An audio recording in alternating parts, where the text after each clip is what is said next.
I came to this country with $40 and a name nobody could pronounce.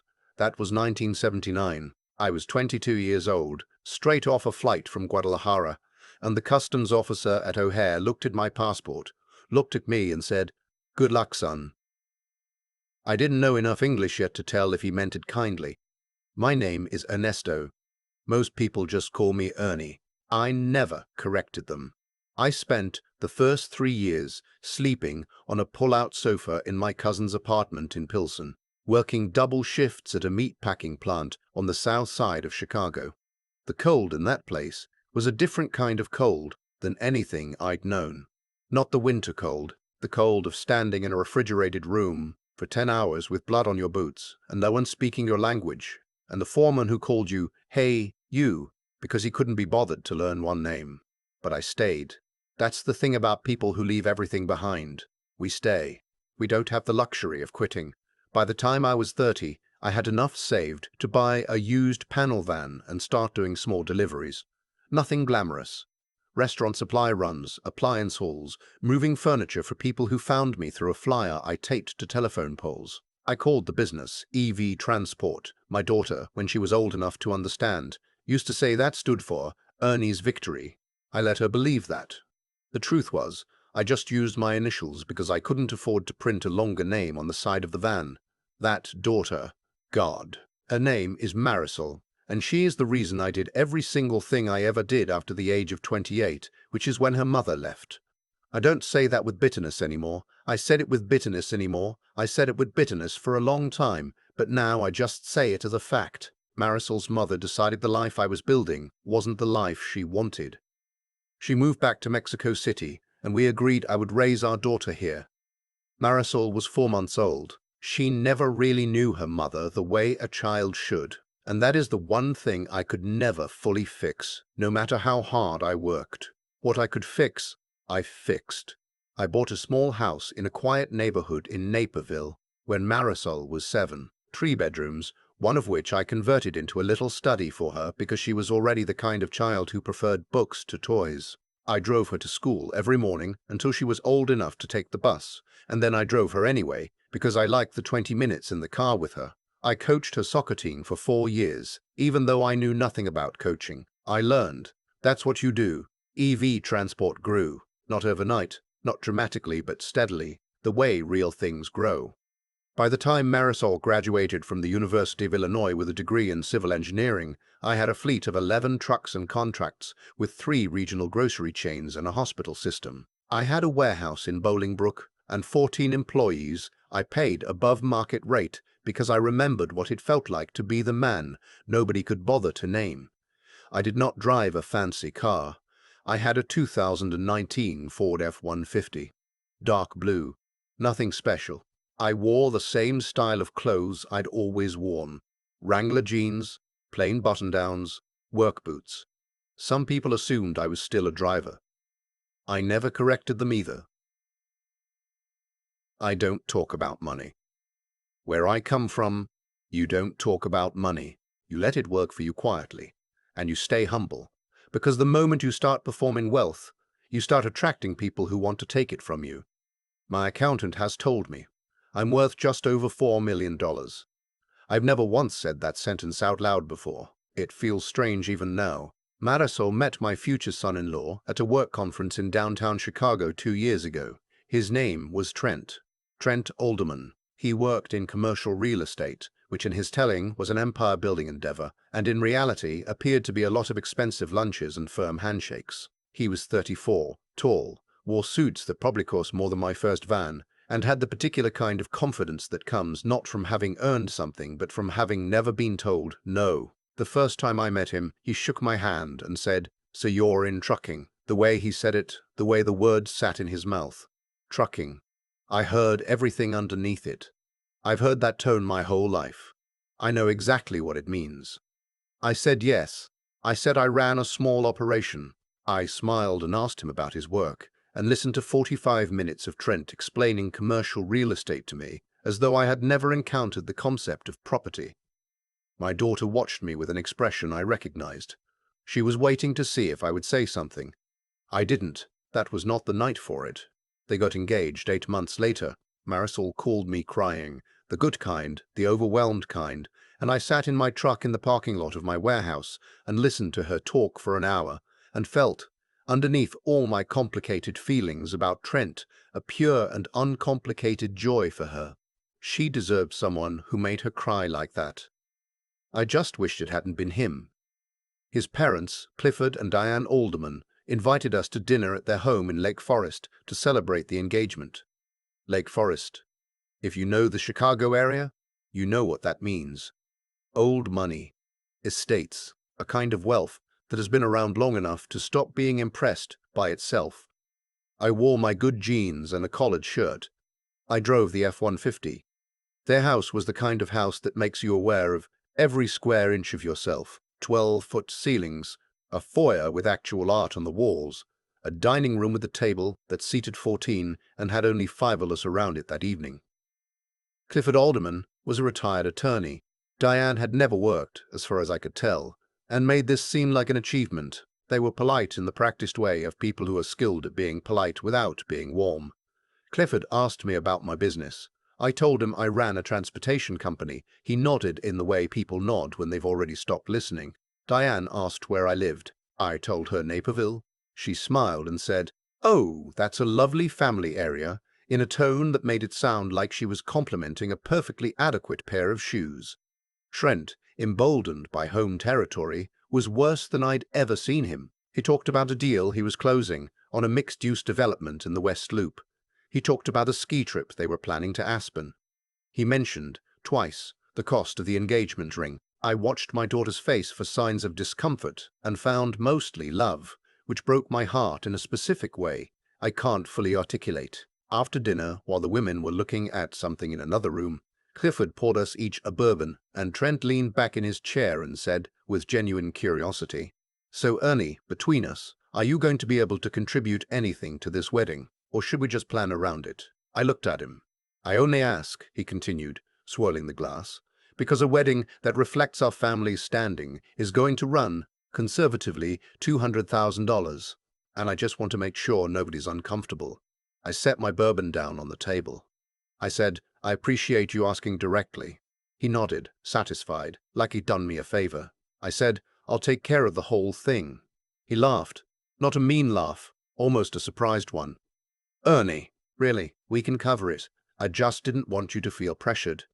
"I'll take care of it," I said again. He looked at his father, and his father looked at me, and I looked at the art on the wall behind them. Some abstract piece in blues and greys that I suspected cost more than most people's cars, and I thought, I have been underestimated by better men than you. I did not plan to spend $200,000 to prove a point.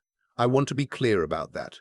What I planned to do was give my daughter the wedding she deserved, and if the number that required happened to be $200,000, then that was what it was. I had saved for 43 years. I had not saved it for anything more important than this. I hired a wedding planner, a woman named Rochelle, who came recommended by a colleague, and who, within 15 minutes of our first meeting, understood exactly what I wanted and how to get there. I told her my budget. She didn't blink. I told her who the groom's family was. She nodded. I told her that under no circumstances was any of this to be communicated to the Aldermans in advance. She smiled and said, "So we're letting the event speak for itself." "Exactly," I said. "Exactly that." The venue was the Grand Ballroom at the Langham, Chicago. If you've never been, it is the kind of room that makes people go quiet when they walk into it. Crystal chandeliers, floor-to-ceiling windows over the river, the sort of floral arrangements that look like a garden decided to hold a formal occasion. I chose it not to impress anyone. I chose it because Marisol had once pointed to a photo of it in a magazine and said, "Can you imagine?" I had been imagining it ever since. The wedding was in May, the Saturday of Memorial Day weekend, which Rochelle said would give us the best weather odds and also draw guests from out of town who were already planning to travel. In the weeks leading up to it, the Aldermans began making assumptions. Clifford called once to ask if we'd gotten the venue sorted. I told him yes. He asked which venue. I said we'd chosen a place downtown and left it at that. He mentioned, almost in passing, that they knew the event coordinator at the Marriott and could probably get us a discount. I thanked him. I did not mention the Langham. Diane emailed Marisol with suggestions for the cake. A simple three-tiered fondant, she said. Clean, classic. She knew a wonderful baker in Glencoe who did lovely work at a very reasonable price. Marisol, to her credit, forwarded me the email with only a single question mark. I called Rochelle, who had already engaged a pastry chef from a French bakery in River North, who had been flown in for engagements at the James Beard House. The cake would be 4 tiers, sugar flowers, champagne creme filling. The quote was $9,000. I said yes. The morning of the wedding, I put on the suit I had bought specifically for this day. It was a charcoal wool suit made by a tailor on Michigan Avenue. I do not wear suits often.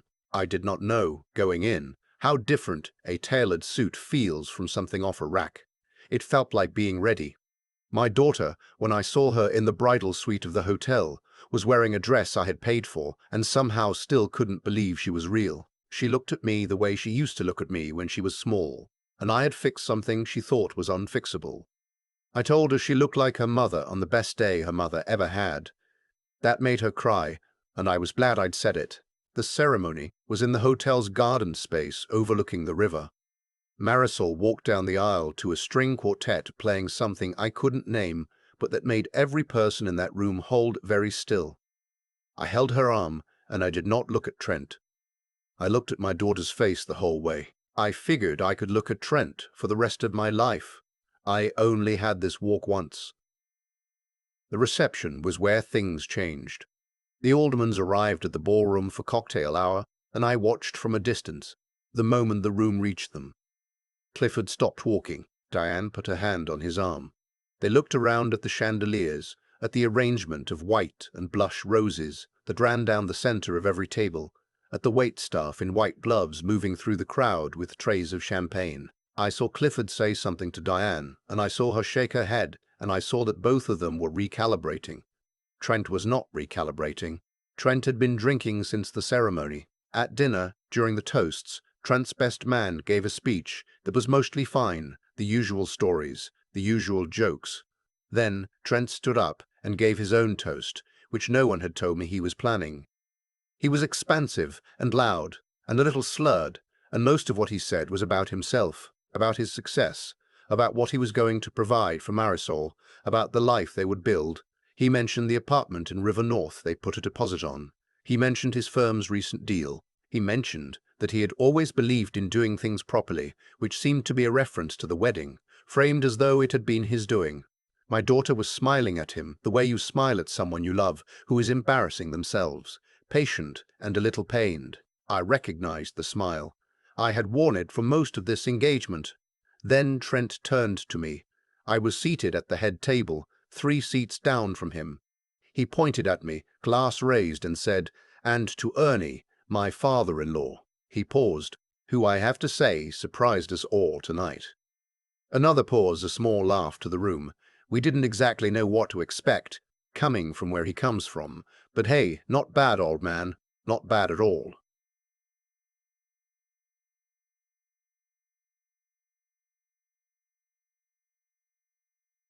The room went quiet in a way that had nothing to do with reverence. I heard someone set down a fork. Marisol's face went from pained to something harder. She was looking at her husband, and then at me, and then back at him. I shook my head at her, just slightly. Not yet. Trent, encouraged by the silence, reading it as impact rather than discomfort, continued. He walked toward the dessert table where the 4-tiered cake sat, and he gestured at it with his glass and said, "Speaking of surprises, this cake, $9,000, can you believe it?" He laughed. "That's more than Ernie probably spent on a car." More silence. Real silence now. He turned to me again, still grinning, and said, "No offense, Ernie. Some people have it, some people stretch. Good on you for stretching." He put his hand on my shoulder, actually put his hand on my shoulder, and said, loudly enough for the nearest 3 tables to hear, "Marisol always said you were a man of modest means. Nothing wrong with that. Nothing wrong with that at all." He pressed down on my shoulder, gently, with a condescending little pat, the way you might pat a dog that had done something unexpectedly clever. And then he turned back to the cake. I don't know exactly what happened in the next 5 seconds in Trent's mind. Maybe he was going for something physical and theatrical. Maybe the drinks had blurred the line between thought and action. What I know is that he picked up the cake knife, cut a piece from the bottom tier with an unsteady hand, and then turned back to me and held it out and said, in a voice that had gone from loud to something quieter and more deliberate, "Here, Ernie, have some cake. Enjoy it. Tonight's the one night you're in a room like this." He pressed the piece of cake toward my face. Not a shove, a press. The kind of thing that could later be called a joke. The kind of thing that leaves frosting on your eyebrow and your dignity on the floor. I felt the cold of the frosting on my cheek. I heard my daughter say his name. I heard Clifford say, "Trent, that's enough." And then I heard a voice I recognized. James, the hotel's banquet director, a man I had met with 4 times over the course of planning this event, and who had my personal cell number in his phone, say, quietly but clearly, from somewhere to my left, "Mr. Alderman, sir, I need to speak with you immediately." Trent turned, still smiling. "Can it wait?" "We're in the middle of—" "No," James said. "It cannot." He looked at Trent with the particular expression of a man who has spent 20 years managing high-stakes events and knows exactly when a situation requires a firm hand. Then he said, at the same volume, carefully, "You have just assaulted the owner of this event. Mr. Vega owns this evening.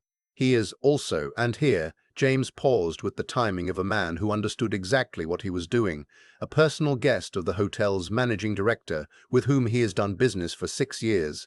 I'm going to need you to step away from him." Trent's smile did something complicated with his face. Clifford stood up. Diane put both hands on the table. "What does that mean?" Trent said slowly. "Owns this event," James said. "It means Mr. Vega contracted and paid for this evening in full. The venue, the catering, the florals, the entertainment, the cake you just put into his face." The room was so quiet I could hear the river outside the windows. Trent turned and looked at me. Really looked at me. The first time, I think, he had ever actually looked at me. I took a cloth napkin from the table and wiped the frosting from my face. I did it slowly. I set the napkin back down. I looked at my son-in-law and I said, quietly, "Sit down, Trent." He sat down. I stood up. I don't like giving speeches. I've never been a man for speeches. But I had 63 years of things I'd never said to anyone in this kind of room, and my daughter was sitting 3 seats away from me with tears on her face that I had not put there and did not intend to leave unanswered. I said, "I came to this country in 1979 with $40. I worked in a meat packing plant in the cold until I saved enough to buy a van. I ran that van until I could buy 2, then 5, then 11. I built something. I built it quietly, the way my father taught me. Because where I come from, you don't announce what you have. You just have it, and you let it work." I looked at Clifford. I said, "I am not a man of modest means. I am a man who chooses not to perform his means. There is a difference." I looked at Trent. I said, "This wedding cost $220,000. I paid for it. The Langham has been wonderful. The food has been wonderful. The cake," I paused, "before you put your hands on it, was wonderful too." A few people laughed. Nervous laughter, but laughter. "I am not telling you this to embarrass you," I said, which was almost entirely true. "I am telling you because my daughter is sitting in this room, in this dress, and she deserves to know that her father could give her everything she ever dreamed of, and did. That's all." I sat back down. Marisol reached over 2 seats and took my hand without saying anything. We sat like that for a while. The rest of the evening was quieter than the first part. Clifford came to me during the dancing and offered his hand, and I shook it. He didn't say much. He didn't need to. Diane sat with Marisol and they talked for a long time, and I don't know what was said, but when I looked over, my daughter was laughing at something, which was enough. Trent did not come to me. I did not expect him to. He and Marisol left for their honeymoon 3 days later. She called me from the airport. She said, "Dad, I need to ask you something." I said, "Ask." She said, "Why did you never tell me about the company, about what it was worth? All those years. Why did you let me think we were just getting by?" I thought about it. I said, "Did you ever need anything you didn't have?" Long pause. "No. Did you know I loved you? Yes. Then what was left to tell? She was quiet for a moment. Then she said, I'm proud of you, Dad. I just want you to know that. I was proud of you, Dad. I was proud of you before I knew any of it. I want you to know that. That's the part I think about most. Late at night when I'm driving home from the warehouse in the dark in my F-150 with the windows down. Not the ballroom. Not Trent's face when he realized. Not the frosting on my cheek or the silence in that room. I think about my daughter's voice on the phone, saying she was proud of me before she knew any of it. I still have the first van.